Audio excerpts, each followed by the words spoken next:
আল্লাহ হাবিব সাল্লাল্লাহু আলাইহি ওয়াসাল্লাম এই দাওয়াতি কার্যক্রম করতেছিলেন। মক্কা থেকে তায়েফ থেকে পরবর্তীতে লম্বা ইতিহাস মদিনায় হিজরত পর্যন্ত করেছেন।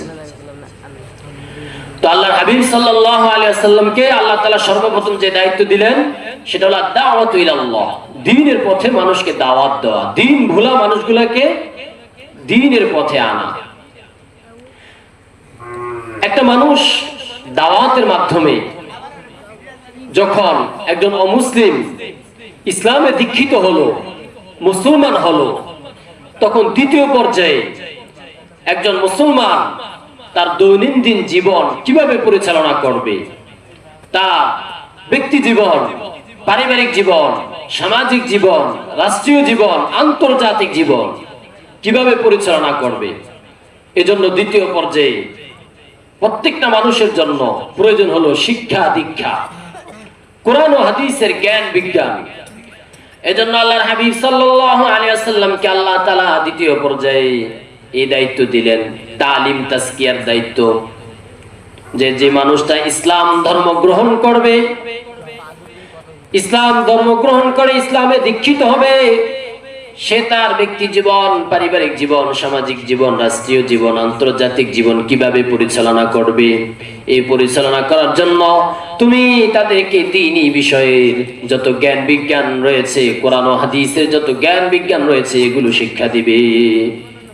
কোরআন কারীমে আল্লাহ তাআলা বলেন, হুয়াল্লাযী বা'আথা ফিল উম্মিয়িনা রাসূলাম মিনহুম ইয়াতলু আলাইহিম আয়াতিহি ওয়া ইউযাক্কিহিম ওয়া ইউআল্লিমুহুমুল কিতাবা ওয়াল হিকমাহ। হুয়াল্লাযী বা'আথা ফিল উম্মিয়িনা রাসূলাম মিনহুম, তিনি ওই সত্তা যিনি তাদের মধ্য থেকেই তাদের কাছে একজন রাসূল পাঠিয়েছেন, ইয়াতলু আলাইহিম আয়াতিহি, যিনি তাদেরকে কোরআনুল কারীমের আয়াত তেলাওয়াত করে শোনাবেন, ওয়া ইউযাক্কিহিম, এবং তাদের আত্মশুদ্ধি করবেন, তাদেরকে পবিত্র করবেন, তাদের মধ্যে যত ধরনের গুনাহ অন্যায় অনাচার রয়েছে সব কিছুকে পবিত্র করে দিবেন, ওয়া ইউআল্লিমুহুমুল কিতাবা ওয়াল হিকমা, এবং কিতাব কোরআন এবং হিকমত শিক্ষা দিবেন। এই কোরআন এবং হিকমত শিক্ষা দেওয়ার জন্য, কোরআনুল কারীম আপনাদেরকে শোনানোর জন্যই এই মাদ্রাসা প্রতিষ্ঠিত হয়েছে।